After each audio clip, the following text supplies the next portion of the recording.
Okay, thank you for coming. This is the session on climate damages. My name is Brian Hartley, and I'm a macroeconomist at AFD. I work in the macroeconomic modeling team.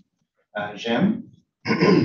So we have 3 talks today. 2 of them are macroeconomic models, actually, for Barbados and for Vietnam.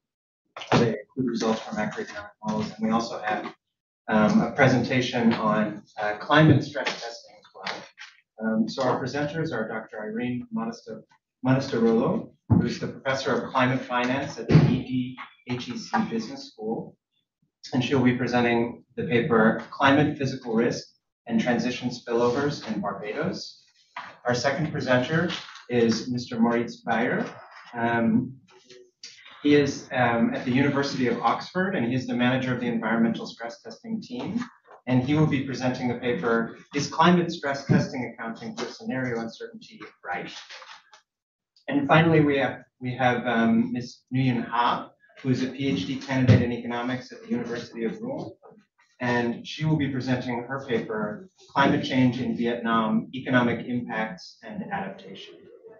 So we'll follow the same format as always, 20 minutes for each presentation, with questions coming in from online and 30 minutes at the end. Irene, please. Yeah. Where am I going to see the slides? Oh, sorry. No, I thought that they were presenting those. So, to my understanding, it should have been presented here, no? Yes. It will be. Let me just connect to your computer very quickly. But it's a Mac. Meaning I don't have the plug. Maybe she can send you the slides. Yeah, you should already have the slides. Someone, a lady in the organization told me that you had the slides. I'm sorry, I do not. I would love to send you the slides, but I don't have internet connection here, so. Okay, I have a flash drive that we can use. That I cannot because it's a Mac.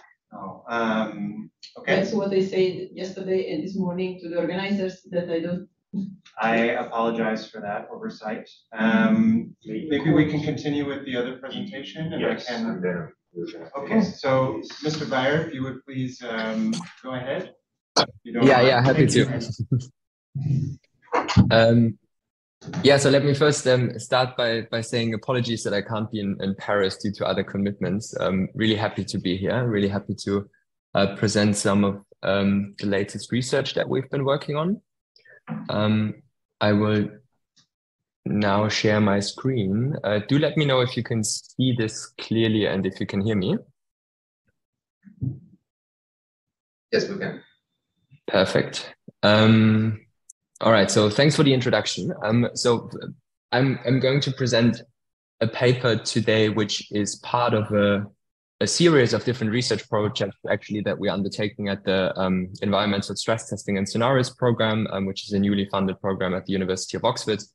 I've been leading this work with colleagues of mine, Matteo Gasparini and Matt Ives from the Institute of the New Economic Thinking at the University of Oxford as well. And the framing of this paper is really much looking at climate stress testing and what is the variability of different scenario narratives and how do climate stress tests do or don't account for certain types of uncertainty and variability. Let me start by framing the topic a bit. So I think the starting point for us really was that we identified that there are various different scenario providers that generate different scenarios. So for example, we have fantastic work by the NGFS, we have fantastic work by the International Energy Agency, and also in-house scenarios in Oxford of people that are trying to model the energy system more from a bottom-up approach. And what you can see here on the right is basically 2 different types of scenarios. So one is a business as usual scenario, and the other one is a below 2 degree target scenario. What you can see here is that the composition of how the energy system is changing looks very much different, depending on the underlying assumptions that are being used in the climate economic modeling that underlies this scenario. And the question really was now, okay, how does this affect the the outcomes in a financial risk model or in a climate stress testing model. So this is what we've done with this paper very much is we've used one consistent climate stress testing approach, which is a model that we've developed at Oxford called T-risk. So this is an asset level based firm level approach to climate stress testing. And we compared 3 different net zero scenarios in that climate stress test. So we used 3 different scenario inputs and compared what is the difference in the financial risk outcome depending on these 3 different inputs. And let me quickly sort of take away already some of the sort of key findings to give a high level introduction into this.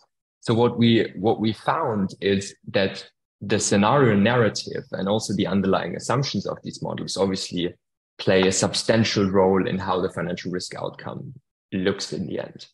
So we see that we do this as an explorative analysis to 135 international power companies. We assess the impact of these transition scenarios and the late and sudden transition shock to the firm, to the company valuations. And we can see that depending on which scenario we input, the financial risk or the net present value changes of these companies range between, on average, as a mean for the sample, between -21 and -8% at the system level. We also can obviously show whether there's a certain heterogeneity across countries. We can look at the geographical impact of this, assuming certain regional scenarios as well. I think the key message from this paper is really we do need to better understand the underlying assumptions of these scenarios that we input into financial risk assessments, because it very much shapes the context and how we conceptualize the outcomes of a stress test. If we do not understand properly what is driving and what are the beliefs behind different scenarios and different transition scenarios, we might be faced with a certain uncertainty around the financial risk outcomes and really cannot distinguish to what extent these risk outcomes are accurate or not.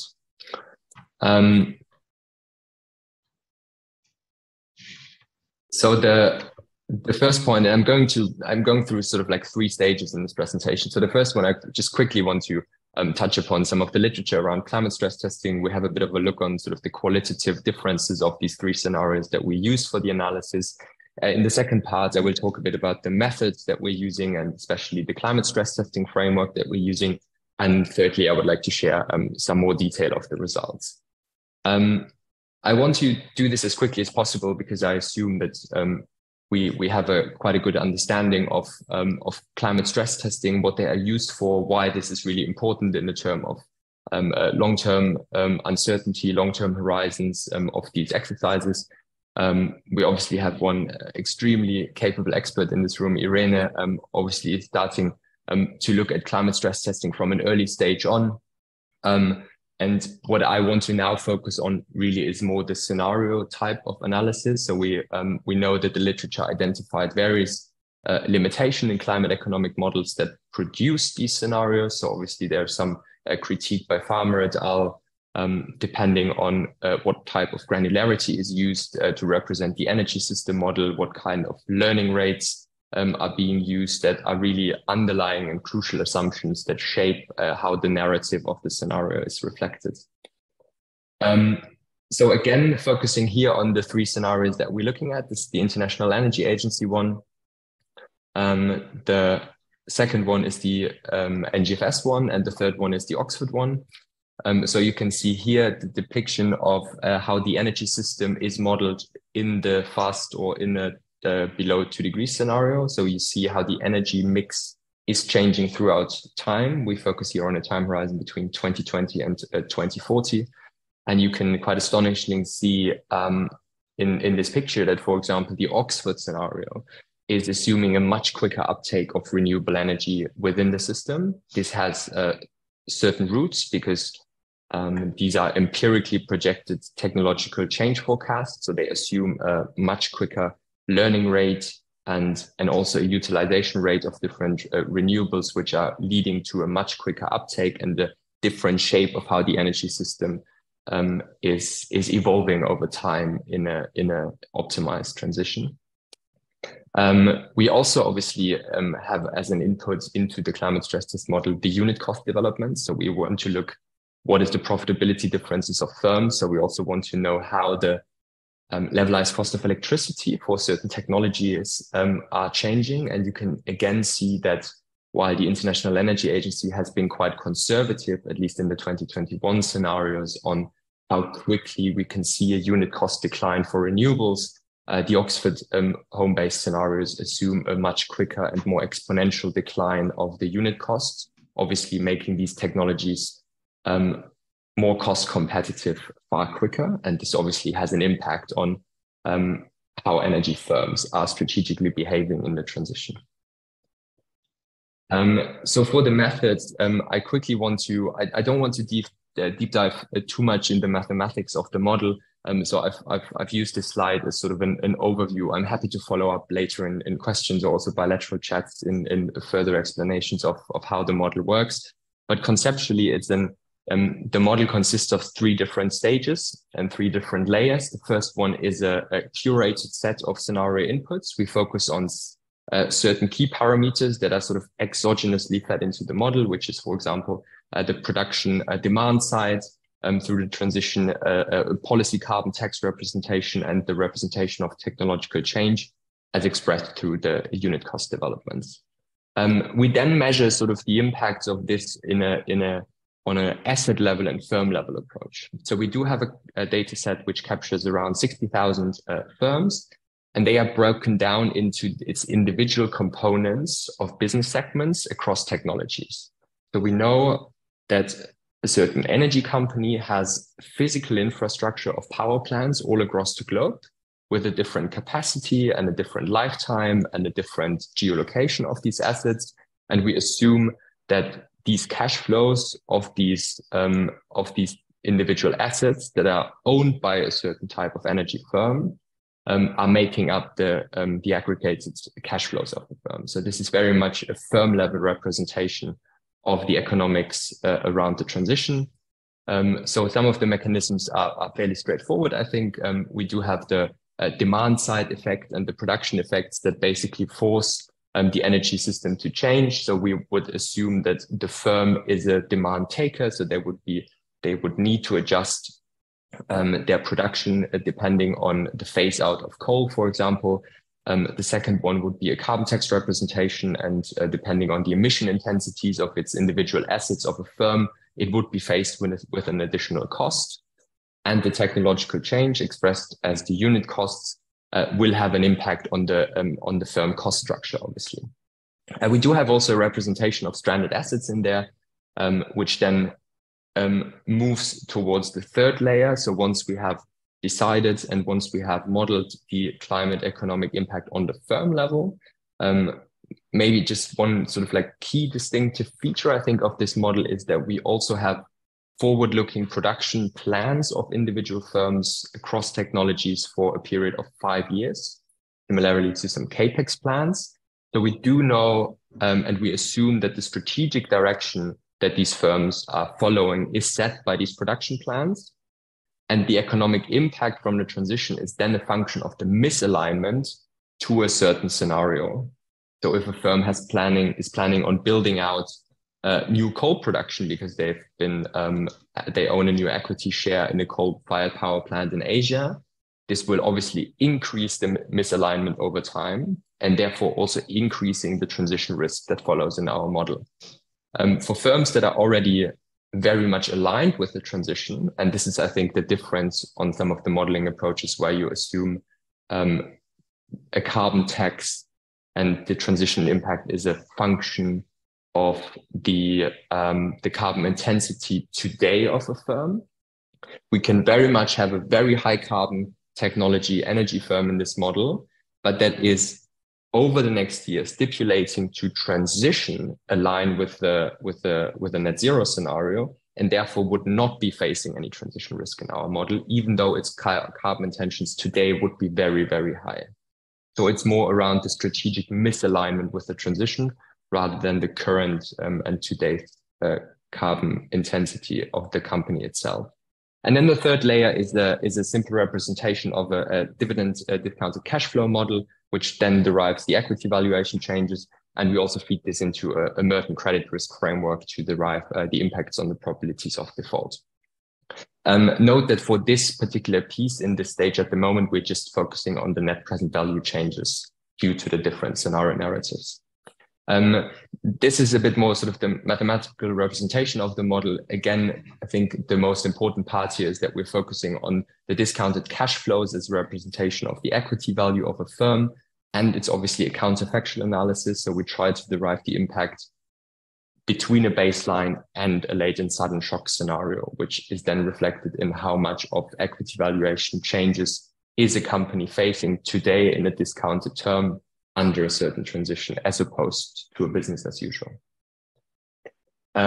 So for the model calibration itself, we try to keep every parameter which is non-scenario related constant. So we keep a constant discount rate. We have calibrated the model with firm-specific discount rates, liability levels of these firms as observed in financial databases.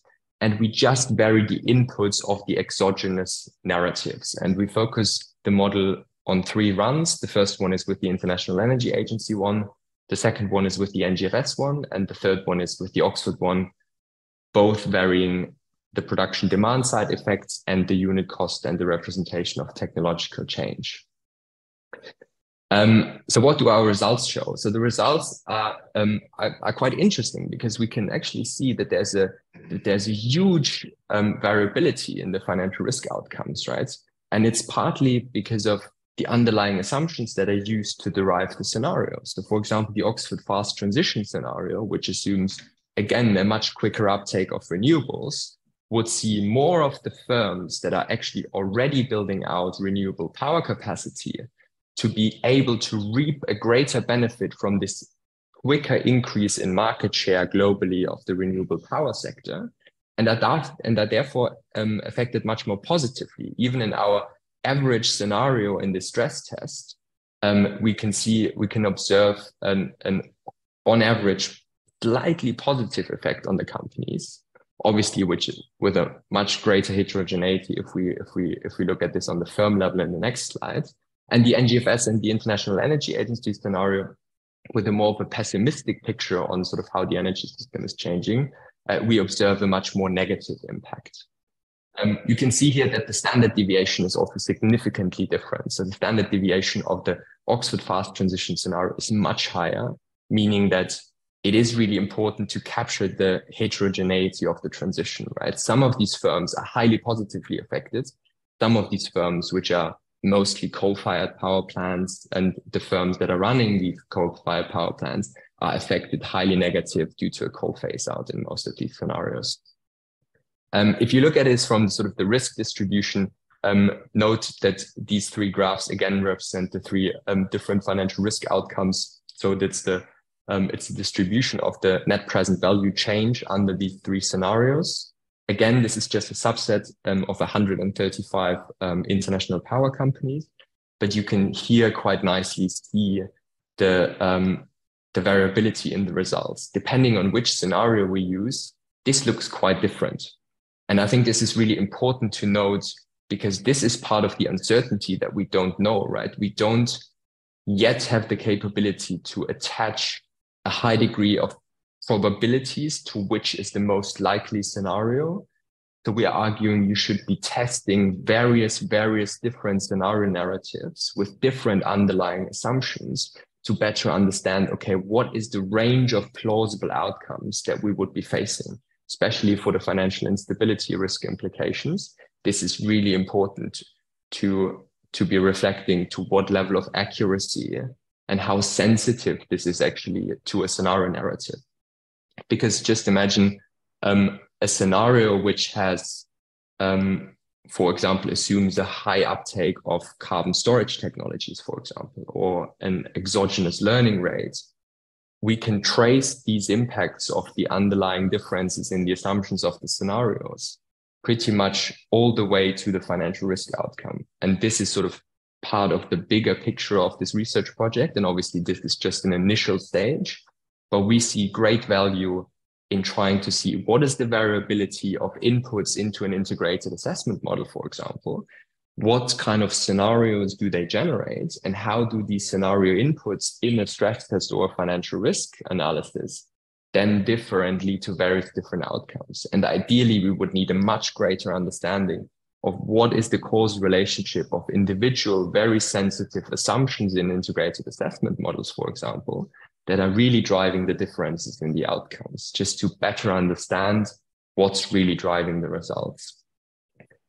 We can, again, every firm is breaking down into its business components. So we have, again, depending on the asset composition that these firms own, we have different impacts across certain technologies. Obviously, while new market shares can be gained in the renewable sector is affecting a firm positively, the coal firms and the coal power plants are affected mostly negative. And even there, for example, the variability is not as drastic as in other technologies.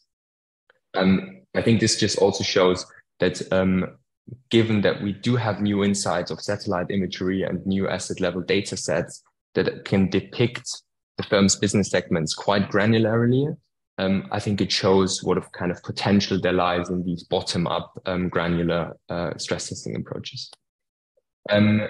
We can also obviously also see some differences across geographies. So we can, it's not as detailed listed on this slide here, but it's quite interesting to see that, for example, on average in the sample that we saw and that we analyzed, power firms in Europe have been on average better aligned with a certain transition than in Asia or its US counterparts. So obviously also depending on then which scenario we input, geographies and regions are very differently affected.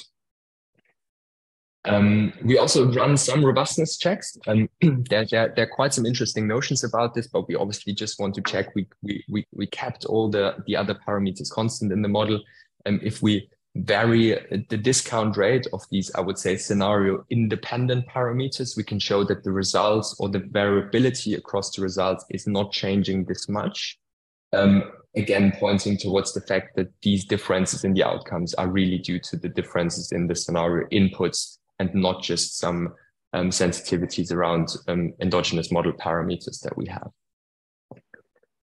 So in conclusion, why do we do this? I think, again, it's really, really important to understand what underlies these climate stress tests, namely scenarios. We need to better understand what underlies the scenarios, namely the integrated assessment models that we use to generate these scenarios, the macroeconomic models that we use to derive the certain demand impacts, and even pointing out towards the fact that there is significantly uncertainty of what's the right model approach, how the energy system is likely going to change.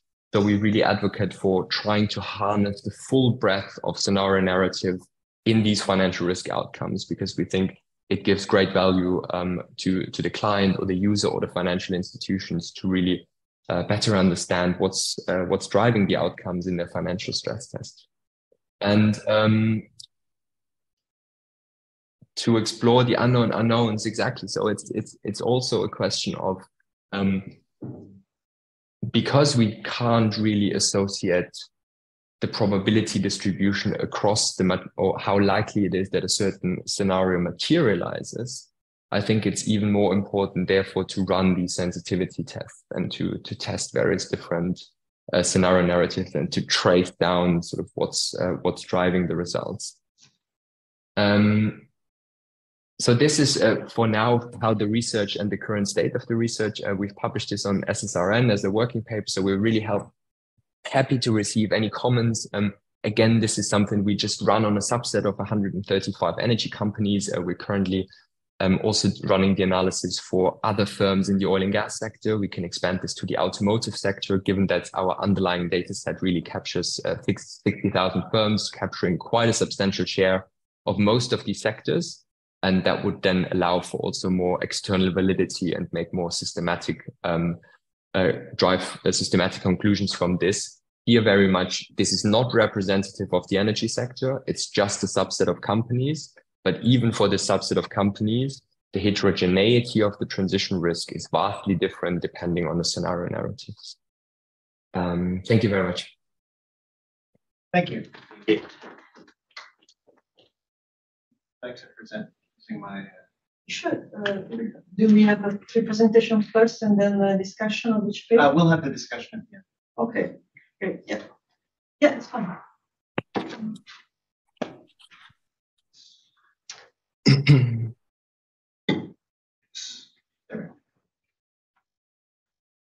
So, good afternoon. My name is Irene Monasterolo. I'm professor of climate finance at EDHEC Business School and program lead at EDHEC Risk Climate Impact Institute. Today I'm presenting a work that has been developed in the framework of a task force about climate development and the International Monetary Fund. The task force has been launched and managed by the G24 and B20 countries, so the most vulnerable countries. With this analysis, we wanted to analyze to what extent different drivers of climate risk, so both physical risk, transition risk, but also a new type of climate risk, which has not been considered yet, so spillover transition risk, could affect countries' fiscal and financial stability, so sovereign fiscal and financial stability. This is joint work with Regis Bourdelle from Vienna University of Economics and Business. So basically, the motivation, well, you might have in the wake of COP22, Prime Minister of Barbados, Mia Mottley, talking about the fact that the country needs better support from international financial institutions, in particular the IMF, and called for tailored climate finance tools for the region.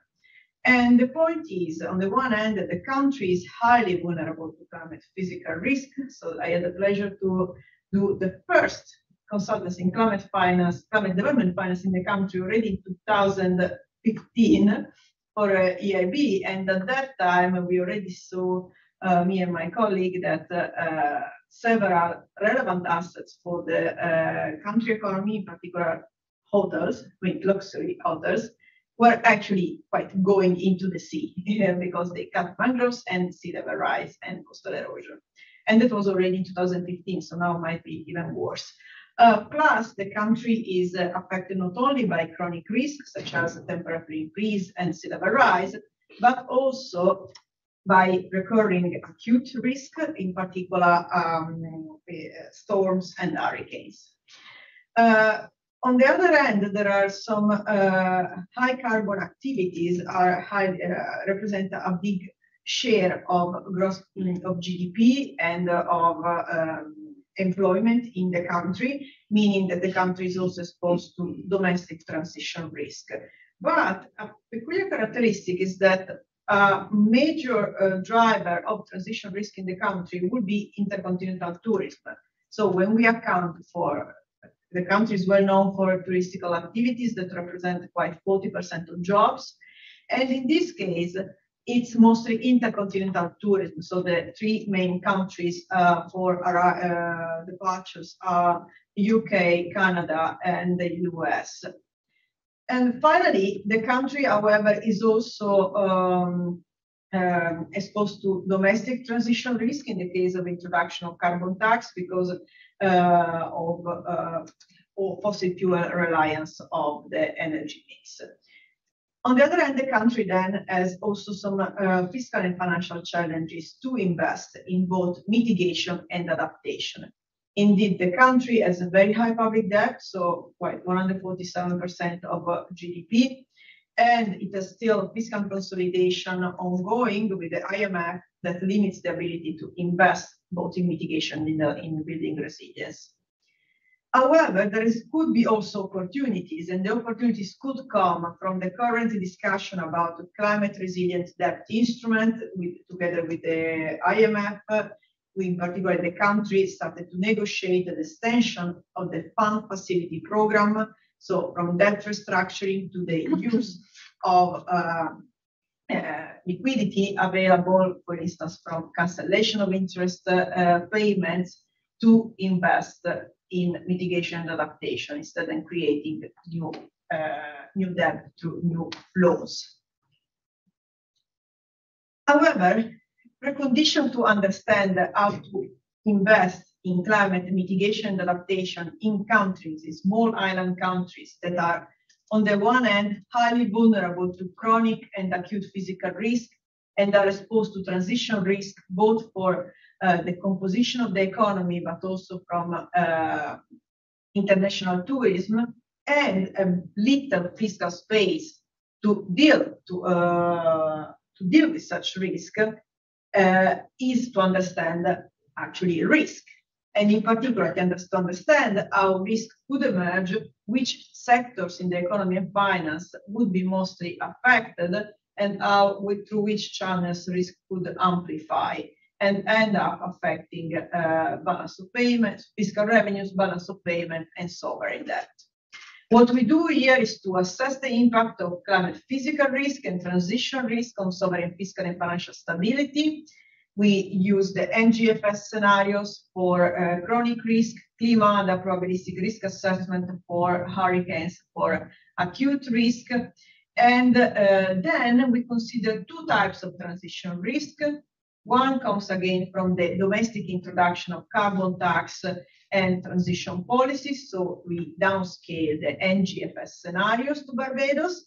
And on the other hand, we consider a new type of risk that we introduced last year in a publication we did on climate policy, which is transition spillover risk, meaning the risk that the country could face in terms of loss in fiscal revenues and GDP from decarbonization, the introduction of decarbonization policies and targets in third countries. In this case, we consider the decrease in international flights aligned with IEA net zero scenarios for aviation.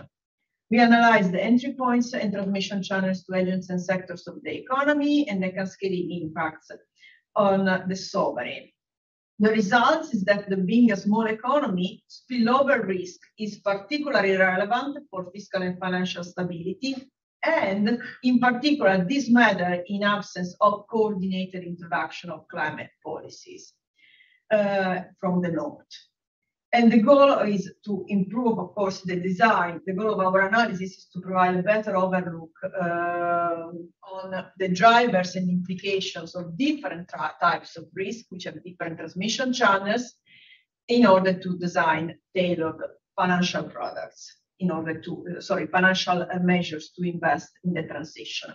How we do this? So we simulate all these scenarios of physical transition and spillover transition risk in the Irene macro-financial model. Irene is a stock-flow consistent behavioral model composed of heterogeneous agents and sectors of the economy and finance. Agents are represented by their balance sheet relations in a network connected through network of behaviors and accounting equations. In particular, in order to account for climate risk characteristics, so uncertainty and non-linearity, we depart from rational expectations and forward-looking expectations, but allow agents to have adaptive expectation and belief, and to take decision under asymmetric information.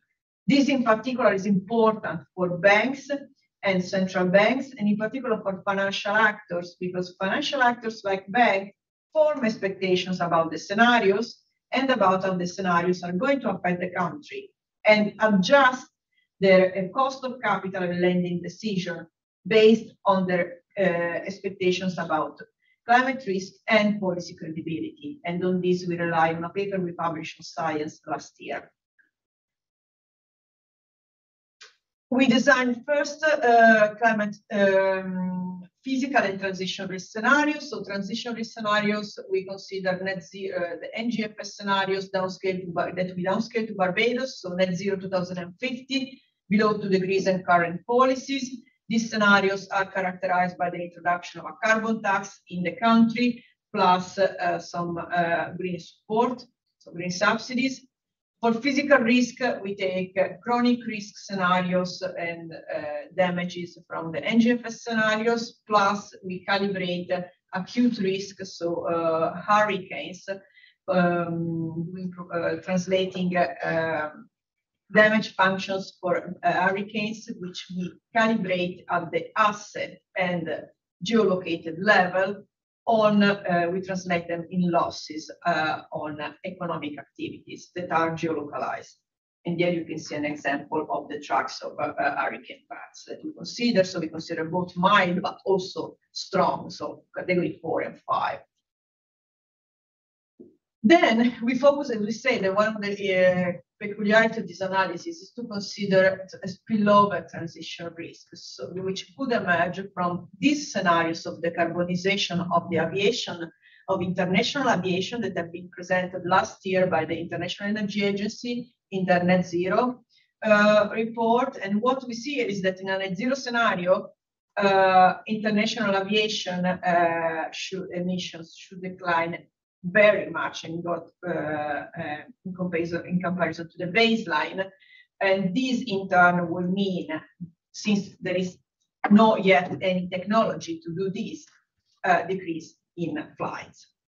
How this will affect the real economy, private and public finance? Well, we have a direct shock on output of the service sector dedicated to tourism, which translates in a total output of the service sector, reduced demand for labor in the services, lower profitability of firms in the tourism, not only hotels, but in all the value chain of that, and the shock then on balance of payment. And through that, we have shock on fiscal revenues that then in turn affect the ability of the country to repay outstanding debt, and thus affect the interest of debt and the spread. Results. Then we go. How much time is left? Yeah. Okay, so we can go to the results. So the first two graphs here on the top, we saw the deviation in real GDP of Barbados across the different scenarios that we consider. So we have a scenario of current policies with spillover, which is the dark red bar. The bar goes up. We have scenarios of net zero with spillover transition risk, which is the dark gray bar that goes down. And then we have a below 2 degrees scenario with spillover, which is the light brown bar. Then we have some dotted bars. The first one, the yellow one, is below 2 degrees without spillover effects.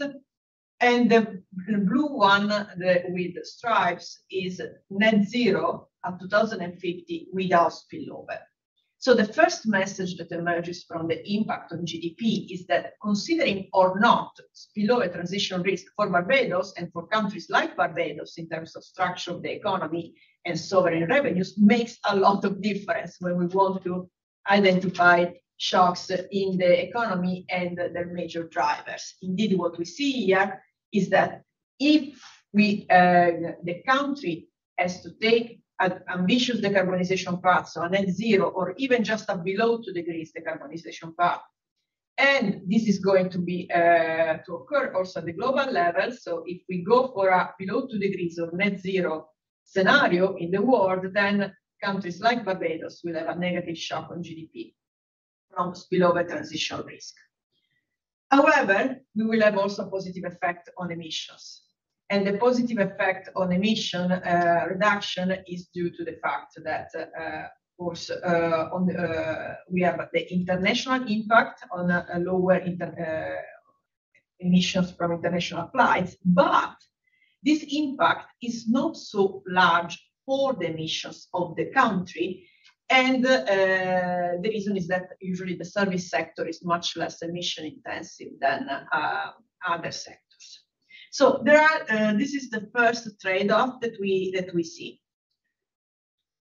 The second result pertains to the balance of payment, which decreases, of course, as a result of fall in GDP, meaning fall in tax revenues for the government.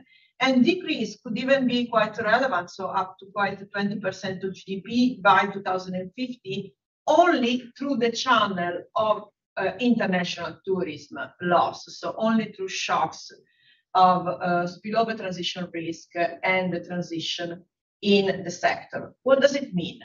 It means that on the one hand, you have some, for instance, let's go back to this. The shock that we had seen first on GDP, in the case of net zero, it is combination of the spillover transition risk on tourism, but also the fact that if the country goes for net zero itself, it has to introduce quite ambitious carbon tax, meaning that some part of the economy has to shrink, which is the most carbon intensive. However, in this case, the benefits in terms of emissions reductions will be rather uneven and will mostly benefit the rest of the world and not Barbados.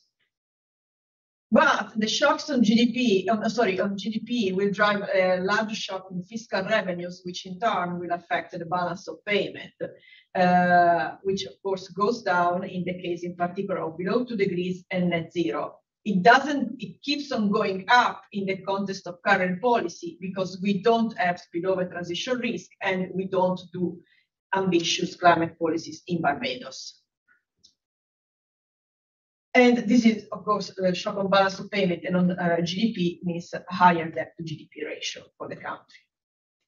And in conclusion, so the story of how to design the finance for the transition in countries which are in open economy countries, small island states that are on the one hand vulnerable to physical, acute and chronic risk already now, but on the other hand have also peculiar challenges with regards to the transition, is really a story requires to consider the trade-offs that could emerge from the interplay of such risk. In here, what we see in the figure on the x-axis is the accumulated GHG emission trend from 2020 to 2050 in Barbados. And on the y-axis, we have the adjustment in real GDP level in comparison to 2050. And what we see here, for instance, is that in the case of domestic transition policies, so below 2 degrees without spillover, the yellow one on the top, so the one on the top where you read below 2 degrees no spillover, we have a similar level of GDP, but lower emissions in the case of spillover. We have instead, in the case of transition spillover risk, so when we consider net zero, without spillover is the top one, the top dot at 140, and net zero with spillovers, we have a large shock on GDP, large and negative shock on GDP. And so what emerges here is that spillover transition risk can negatively affect Barbados economy and sovereign financial stability by lower fiscal revenues. And this in turn could trigger public debt imbalances in a country which is already under fiscal consolidation for the IMF and is in a delicate position to renegotiate its debt, or at least the interest on the debt, in order to invest in the climate, which makes it even more challenging for the country to assess international finance for climate change on international markets. So when we don't consider development finance institutions.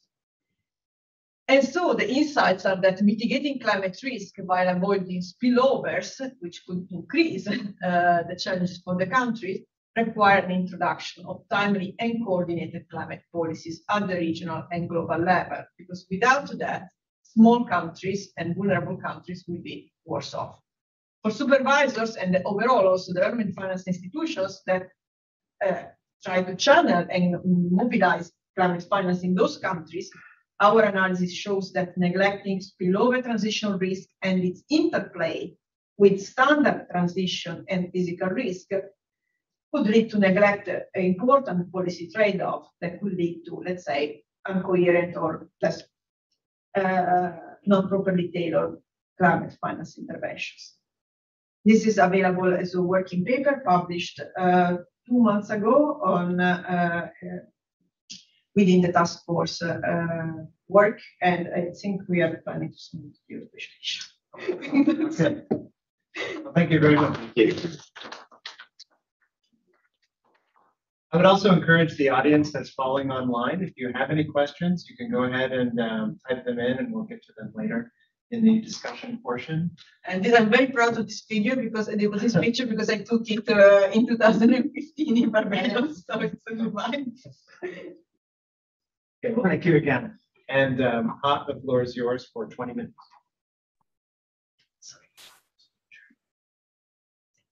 Can I share my screen?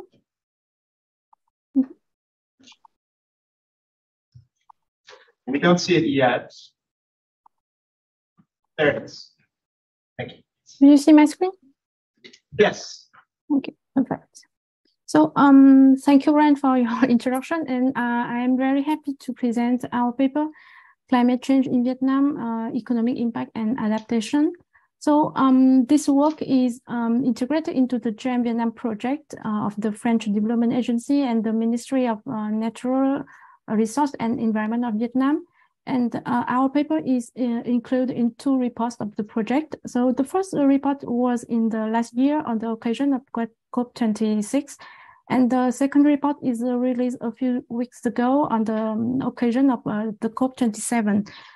And the main objective of my presentation today is to present the methodology that we used to assess the economic impacts of climate change and adaptation measure with an empirical stock flow consistent model in Vietnam, and present some key results.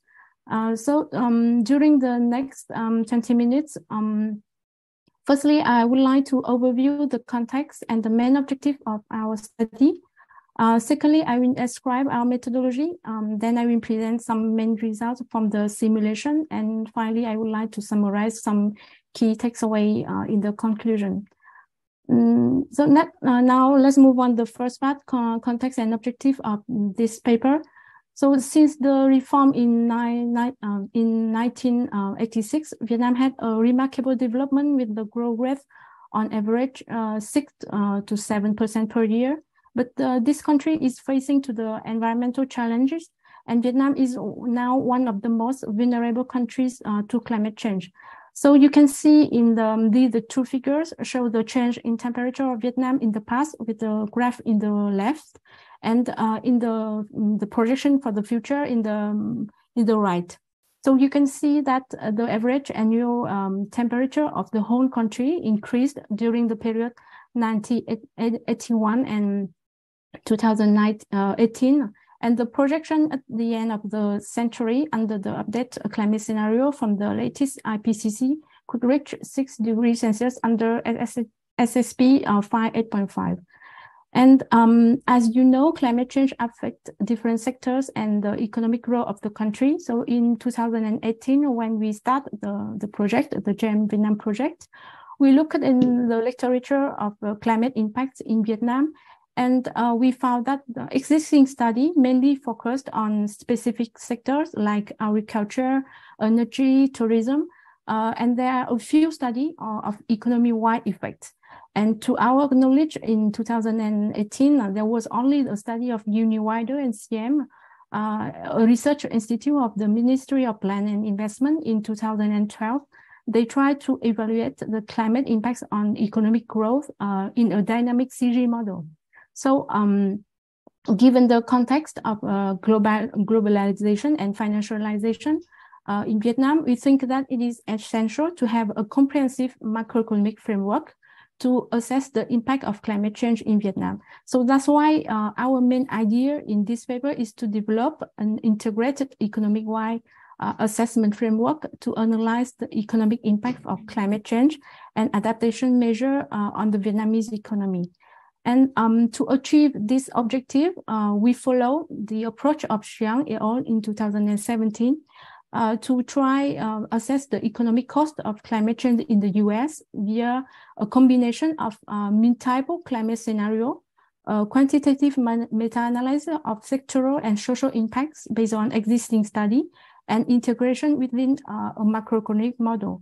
So our integrated assessment framework can summarize in this chart, and it consists of 3 main steps. Firstly, we apply a monetary valuation of climate damage as a proportion of GDP. Then in the second step, we develop the damage function, which simply represents the damage as a function of temperature change. And finally, in the third step, we integrate the damage function into our empirical stock flow consistent model of the Vietnam in order to assess the economic-wide impact of climate change. So due to the time limit, I will not detail the two first steps. I will briefly present the damage function, which were taken into account in our macroeconomic model. So the first damage function is related to the agriculture sector, which is one of the most affected sector by climate change in Vietnam. And especially rice is very important in Vietnamese agriculture. And Vietnam is a second largest rice exporter. So in this paper, the damage function of the agriculture is represented by the change in rice yield. And the second damage function is related to the energy sectors. So the literature shows that the climate change will impact both energy supply and demand. And so on the supply side, climate change can affect the energy production capacity, the transmission system. And in Vietnam, given the current dominant role of hydropower, the damage function we choose represent by the average change in hydropower production. And on the demand side, rising temperatures strongly affect the electricity demand from the household, so for using air conditioner, for example. And on the demand side of energy sector, the damage function is the change in electricity consumption. And the third damage function that we integrate into our macroeconomic model is related to the labor productivity. So several studies in the literature show that the heat threat can have a negative impact on the work capacity. So in our model, we consider the labor productivity damage function in terms of number of workers affected. And two other damage functions are the change in the mortality rate and the total factor productivity. So remember three steps of our assessment. So after we get the damage function, in the final step 3, we integrate the damage function into our macroeconomic stock flow consistent model. So we choose the stock flow consistent model for two main reasons. So the first one is that as a macroeconomic model, this model allows to assess the economic-wide effect of climate change on the economy as a whole. And the second main reason is that the stock flow consistent model allows to integrate own flow and stock variable in the economy and the interaction between real and the final sectors. So as you know, nowadays, the financial sector is very important for the economy, and the impact of climate change is not only impact on the real side of the economy, the production, consumption, investment, but also the financial side of the economy. For example, when we have the negative effect of climate change on the business activity, that can affect the financing need of the sectors. And for example, for adaptation to climate change, we need raise the financial needs of different sectors in the economy.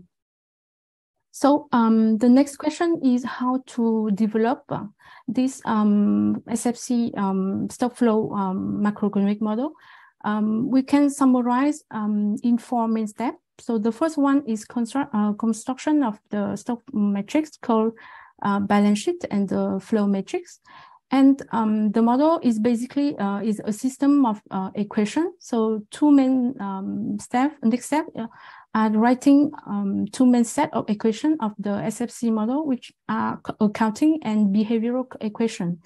Accounting equation are developed from the accounting identities based on stock and flow metrics, and behavioral equation represent the behavior of different sectors in the economy. So it makes the dynamic of the model, and these equations represent how the economic agent in the economy determine the expenditure, how the economic agent finance their expenditure, or how they allocate their wealth in the economy.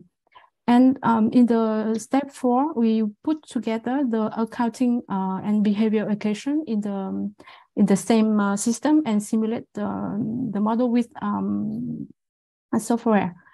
And talking about the general structure of the model, as you can see in this chart, our model has 6 institutional sectors. So we have a firm, household, government, central bank, and rest of the world. So they contribute to the GDP. So the GDP is calculated by the demand approach. And on the financial side, each sector has a financial asset and liabilities, which constitute the balance sheet of the different sectors in the economy. And the model has divided into different blocks. We have output determination. We have the firm and the investment and the financing option for the firm. We have the household with the consumption decision, investment decision, and how they allocate between different financial assets. We have also the government with the fiscal policy, the central bank and the monetary policy. We have the commercial bank and the different decision about interest rate in the economy. We have also the rest of the world with the trade and capital flow for the economy. And we have other block in the model, such as price or interest rate or the labor market. And in this presentation, I would like to show some relevant blocks and how to integrate the damage function into the model. And we begin with the output determination. So we have a productive sector. We decide how to produce. So they will produce what is demanded, but cannot produce what except their capacity. So we have expected demand, which is represented by the adaptive function and depend on the past demand. And we have also the production capacity, we represent via a simple production function. And regarding the climate damage, we add the damage function on agriculture, energy, on the production block. And we have also the impact of mortality rate, which affect the population growth and which affect the expected demand. And for the firm sector, we have the investment of firm is an important decision on the economy. And here the firm will based on the profit rate or the capacity utilization rate, which is proceed by the ratio of real GDP and the potential GDP. So it represents for the real side of the economy, and firm will look at some financial factor such as the lending rate represent the financing cost, or they will look at the financial profitability, because they can seek for the short-term financial profit than invest on production. So we see that both real and financial side will affect the investment decision of firm. And after firm decide how much they invest, the question is how they finance this decision. So we suppose that they can have two main financing ways, domestic, such as borrowing from banks, or they can issue equities. And the second main financing way is external way with foreign direct investment, with foreign loans or the portfolio investment. And in this block, we add the climate damage in terms of total productivity, labor productivity, which affect the potential output and affect the firm investment. And turn to the household sector. The household use the disabled income to consume, to invest, but the decision depend also on the household net wealth and the lending rate, which is the cost of borrowing. So again, we see both real and financial factors will affect the decision of the household sectors. And after consuming and investing, household have a financing capacity. They will accumulate financial assets in different form, deposit, government bonds, or firm equity, or other financial assets in the economy. So regarding the climate impacts, we integrate the damage function about the labor productivity. So the labor productivity damage can impact the income of the household. Then they can affect the decision about consumption and investment.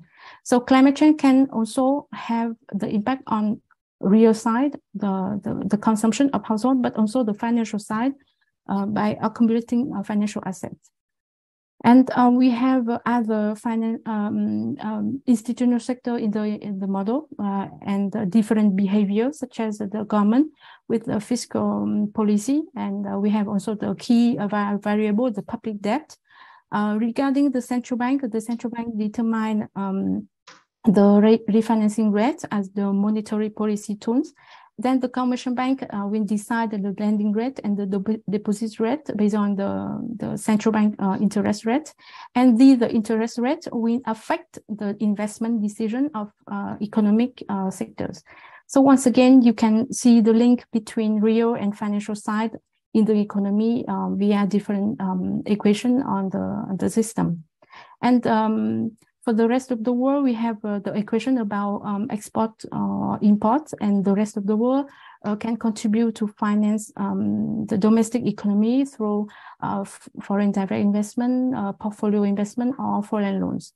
And we have also a price equation, assets price, and interest rate. And as mentioned in the objective of our research, we also try to model the adaptation in our framework. So we suppose that adaptation decision of each sector in the economy will depend on two things. So the first thing is the effectiveness, which means the residual expected damage, and the second thing is the opportunity cost, which represent as the profit reduction correspond to the investment dedicated for adaptation. And the residual damage will depend on the protection function, is defined by the level of total adaptation capital and the level of climate change. So it means that the higher temperature change, the more difficult to adapt.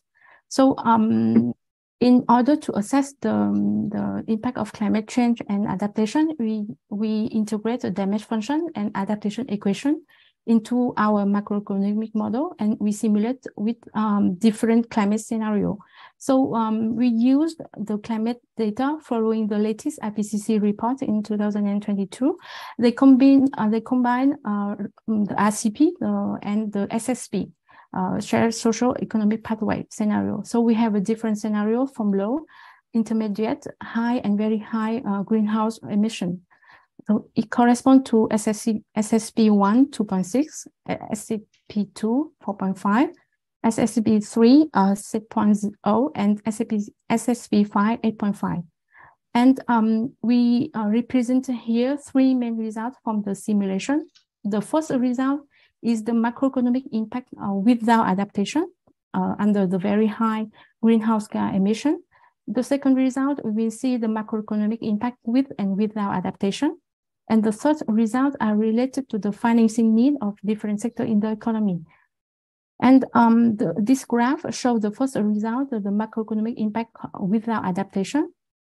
So we have the top graph is the distribution of 1.5 degrees Celsius, 2 degrees Celsius, and 3 degrees Celsius Vietnam means temperature change under SSP 8.5.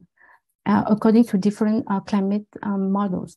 And the bottom graph represents the average macroeconomic damage related to the baseline scenario up to 2050 under the SSP 8.5. And the red and the green and the blue line indicate the median date when the global warming level are reached respectively. And considering the uncertainty from different climate scenarios by 2050, the macroeconomic damage without adaptation can reach up to a loss of average 8.1% in annual GDP relative to the baseline scenario. And the second main result, this figure shows the simulation result with adaptation. So there are two interesting points from this speaker. So the first one is that with adaptation investment, the loss will be smaller. So the loss could be reduced relative to the scenario without adaptation. And the second interesting point is that adaptation investment seems to be effective when the change in temperature remains below a certain threshold. So the greater the global warming is, the more difficult adaptation would be. And in both cases, with or without adaptation, the impact will be higher in higher emission scenario.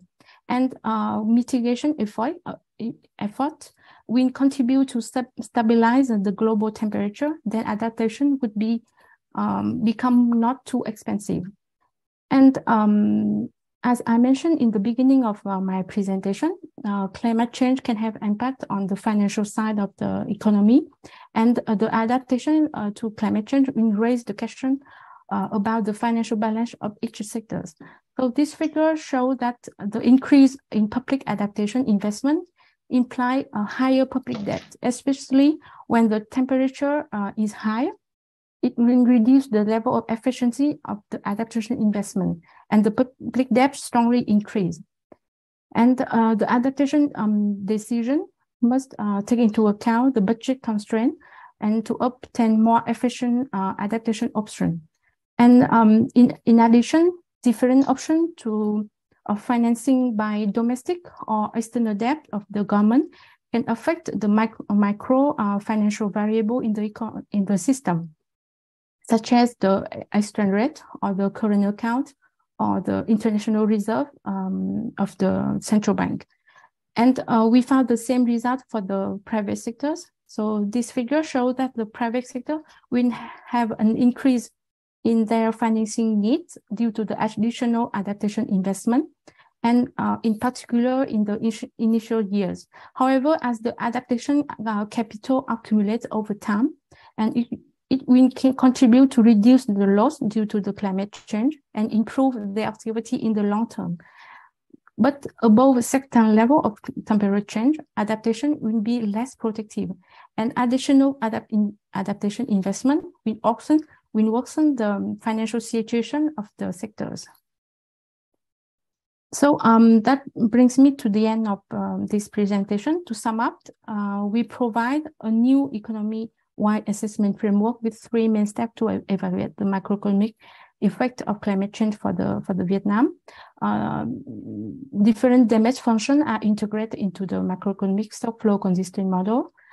In general, we found that average annual GDP loss without adaptation up to 8.1% for a 3 degrees increase under SSP 5 8.5. Regarding adaptation, each sector decide adaptation investment based on the expected climate damage and the opportunity cost. And with adaptation, we found smaller loss, but it cannot replace the mitigation. And adaptation can affect negatively the financial situation of each sector, such as the public debt of the government or the private financing need. To conclude, our framework is open to update or incorporate damage function or climate model projection. And our integrated assessment framework has already shown its potential and can play a certain role in the emerging debate on the Vietnam after the net zero commitment at the COP26. So thank you very much for your attention. Thank you very much. Thank you. Okay, well, I'd like to thank our speakers again. And I suppose we could start with the audience in person if you have any questions. Je ne comprends pas très bien l'anglais. J'ai reçu un peu les messages, mais pas intervenir.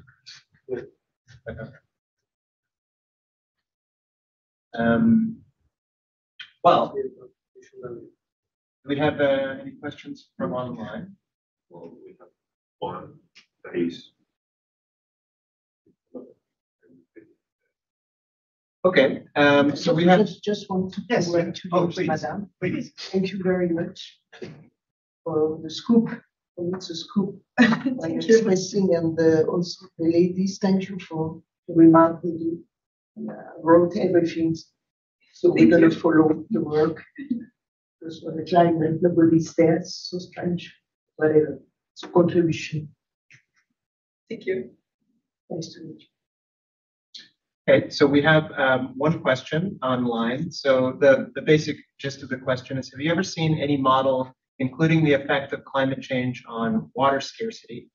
And how relevant might that be in your specific work? So if any of you would like to address that particular issue? No, because we focus on fiscal and financial implications on private and public sovereign side. So it's we have resources, but mostly natural resources for production, not yet biodiversity related costs. Yeah, similar comment from my side, as I'm mainly focused on energy-related transitions and financial risk implications.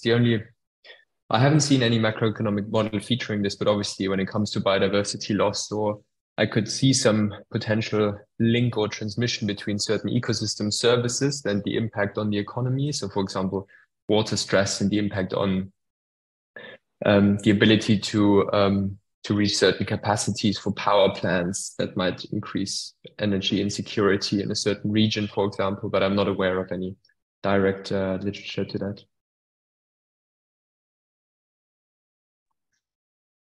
Did you have a comment on water scarcity? Was this included in your assessment of Vietnam?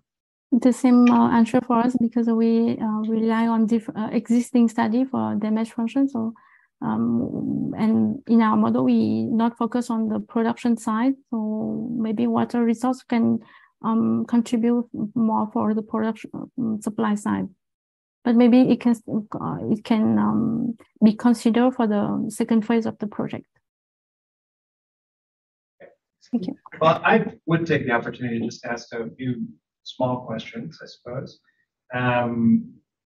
Starting with Irene's presentation, I noticed in the paper you also look at a free riding or asymmetric kind of scenario where there's, we're also looking at this kind of scenario in Mexico at our work. So I was wondering if you wanted to comment just briefly on that, and then also just in general, it's an expansive question, I suppose, but what are some policy recommendations perhaps that countries like Barbados can do to reduce their exposure to risk in the tourism sector? Is there what perhaps in the way of solutions?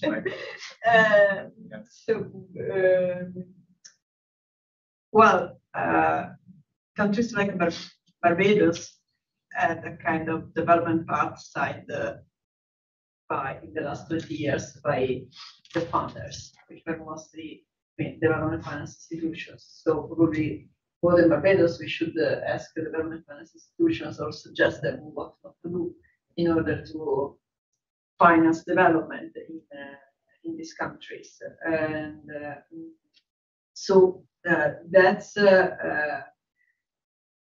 in particular in Barbados, the country was turned to monoculture mostly for what remained of agriculture, and the monoculture is water intensive, while the country is forecast to be at risk of drought, so that's a major issue.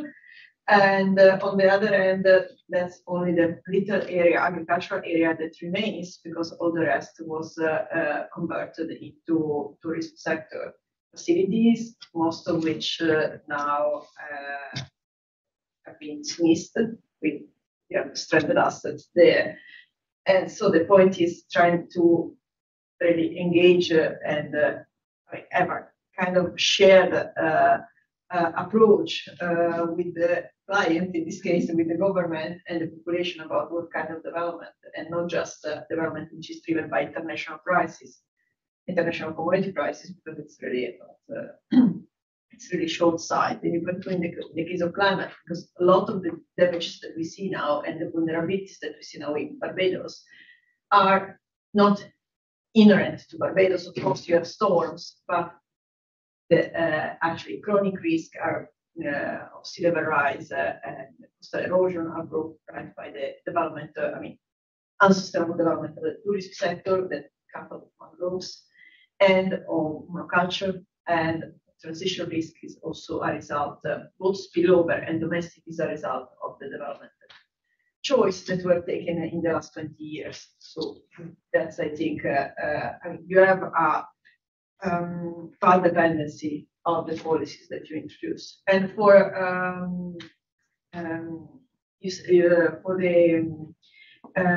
the scenarios that you discussed, yes, we are considering, we are extending it in a and also in an analytical framework of game theory about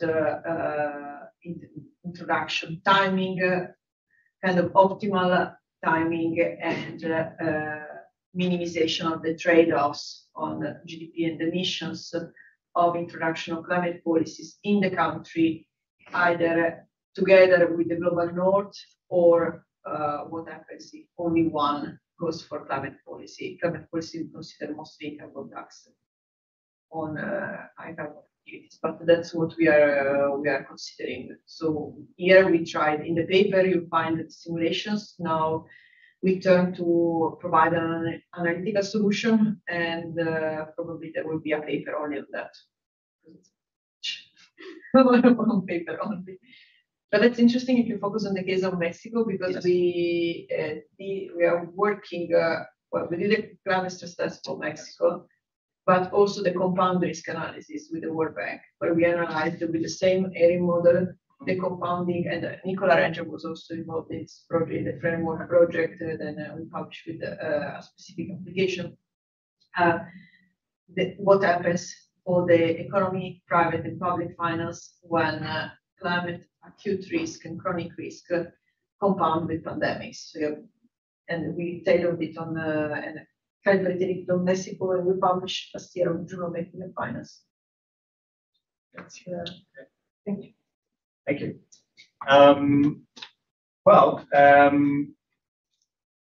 Sure, I guess I just have a couple of small other things. If we have the time, I can take the privilege. For your presentation, Moritz, so I guess I was just a little curious, and I know that there was the model is very complicated, and we didn't have time to get into some of the dynamics, but I was a little bit curious if you looked at other metrics like the probability of default versus valuation, or what might, perhaps what role does default play in the stress test that you did, and if you could comment a little bit on that.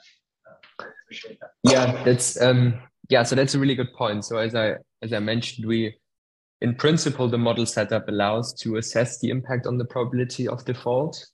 We're currently looking into many different versions on how to model this. So currently, this is really quite a stylized Merton framework, which is obviously has its limitations in terms of how you can interpret the PD change. So we see that, so there are two findings that we see, not in terms of the sensitivity analysis with the different scenarios, but if we run the stress test with, for example, the NGFS scenario, as we can play with the model of how disruptive the transition is, so we can play with various degrees of how disorderly the transition is, we see that the probability of default responds exponentially. So we see the later we delay the transition, and the more disruptive the policy response needs to be, the more your PD skyrockets for highly misaligned firms. And that being said, it should also be noted, and I think this is maybe more a fundamental critique, we've been struggling a bit with how to interpret these PD changes. Because obviously this is not a 1-year PD change anymore, reflecting the volatility of a firm going bankrupt within the next year, or the standard time horizon of a financial risk assessment normally. You would have you can show the trend in the PD, assuming you would have a constant balance sheet, for example, of the firm. So assuming that the firm's debt level wouldn't be changing in the future. So there's no scenario dependency on this. Or you're trying to force this full time horizon of the stress test and express this into one compounded PD change that can be actually quite significant. Significant in terms it can be 4-fold, 5-fold for a certain company. And even if that PD might still be relatively low, in the low double digits of percentages, a 4-fold increase means quite a substantial change. But again, you would need to frame this in the understanding of how the sort of transition over longer time horizon works. It would basically be interpreted as the standard PD change over a longer period of time. capture this, which I think reflects also a bit on sort of the shortcomings of classical financial risk assessment, and that climate change really needs us. We really need to rethink some of these concepts to better capture this. Maybe on this, last year, maybe 2 years ago, with Stefano Battistone, we published a paper on which is titled "On the Dependency of the Probability of Default of Investors on Transition Scenarios." And there we studied this problem indeed on what drives the sensitivity of the PDs, but not to the firms. So in a standard stress test framework, so we looked at finance. We looked at how the PDs of the portfolios of investors, for instance, portfolio of corporate and sovereign bonds, adjusted.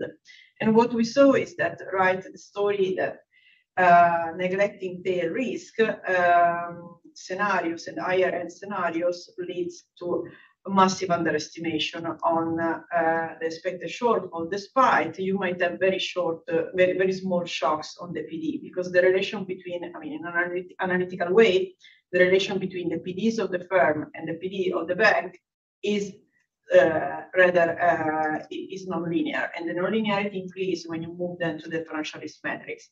But to address your second question, I don't know if you will be in Paris next week, but we did a further step on this work, and we are presenting a structural climate credit risk model for corporate bonds, where the shock, I mean, how do we interpret this scenario? So the adjustment in PDs over time, not only for the firm, but also for the investors, is related to the narrative of the science paper we published last year. So the adjustment in the expectations, because how can you expect, I mean, you have these scenarios, but of course, IM people themselves who produce these scenarios are not don't like to put probabilities on that, and indeed it's not a nice model scenarios framework where you have elasticity of consumption. So the point is how you interpret this, and the fact is that investors already know about this scenario, so they might decide whether to take them into account or not. And yeah, our solution to this problem was to consider them as results, adjustment in the PDs as results of adjustment in expectations. Yeah. And yeah, however, I will send you the paper when I should publish it before Wednesday. So thank you very much. Yeah, it would be lovely to follow up on this. Actually, it sounds really interesting. Yeah, but we also, I mean, this is a big problem, because then you have to translate it also to people who will use it. And for different people, expectations might mean different things.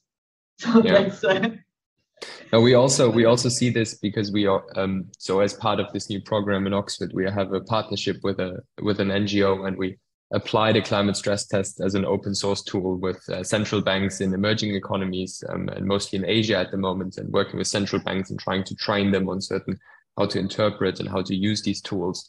And there's obviously a question of how can we make sure these results are well understood, and also, as you said, framed in the context of the scenario. So you need to sort of train really and fundamentally try the user or the client to really understand what this PD change means. And as you said, also the expectations obviously plays a very important role there. Yeah, well, in Asia, we are right in this discussion with the MAS, for which we are doing the analysis, the monetary authority of Singapore. But yeah, there you have a much more advanced financial sector than in other Asian countries. So you have different characteristics. Yeah.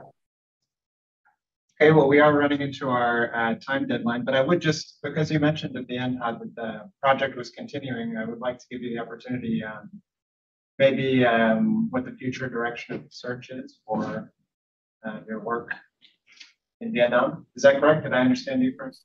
Yes, this project will continue for the second phase, but we will try to answer the maybe different question about the energy transition in Vietnam, how to achieve the net zero target of the government. So maybe the green finance will be the crucial question for the next step. Great. Thank you very much.